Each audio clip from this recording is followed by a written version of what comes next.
এই হচ্ছে সেই ব্রিজ যেখানে গত পরশুদিন ঈদের দিন একটা দুর্ঘটনা ঘটে এবং ভাসমান ব্রিজ উল্টে 5টা শিশুর মৃত্যুর ঘটনা ঘটে এবং সারা দেশ মর্মাহত হয়।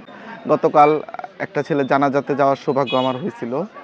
দেখেন ব্রিজটাকে এখন আড়াআড়িভাবে রাখা হয়েছে যাতে চলাচল করা না যেতে পারে। ঈদের 2 দিন আগে ব্রিজটা রেডি ছিল না, কিন্তু রাতারাতি এটাকে রেডি করা হয়। আমি জানি না এখানে এটা তৈরিতে কোনো তড়িঘড়ি ছিল কিনা, কিন্তু আরেকটা বিষয় হচ্ছে আমাদের সচেতনতার অভাব।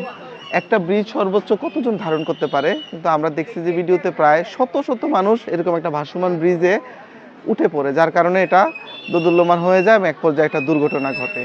দুর্ঘটনার পরে আরেকটা খারাপ দিক হচ্ছে বাঁচাইতে খুব একটা মানুষ আসে নাই, বরং ভিডিও করায় ব্যস্ত ছিল। যাই হোক, আমাদের ব্যক্তিগত কারণেই হোক বা এটা প্রশাসনিক ব্যর্থতায় হোক বা অসতর্কতার কারণেই হোক, এই জাতীয় দুর্ঘটনা আমরা দেখতে চাই না। এরকম প্রাণ যাতে না ঝরে যায়। আপনি দেখেন এই ঘাট দিয়ে পার হয়েই ওই পাশে মালিয়া ইকো পার্ক নামে একটা পর্যটন স্পট হয়েছে, সেখানে মানুষ ঘুরতে যেত। পাশাপাশি ওই পাশে মানুষের যোগাযোগের জন্য এই ভাসমান সেতুটা খুব ব্যবহৃত হতো। বর্তমানে সেটা অচল অবস্থায় আছে। ভবিষ্যতে আশা করি প্রশাসন একটা শক্ত এবং মজবুত এবং টেকসই স্টেপ নেবে যাতে এই জাতীয় দুর্ঘটনা আর কখনো না হয়। টস লাইটের সাথে থাকবেন, আমাদের ভিডিওকে শেয়ার দিবেন এবং আমাদের ইউটিউব চ্যানেলকে সাবস্ক্রাইব করবেন। ধন্যবাদ।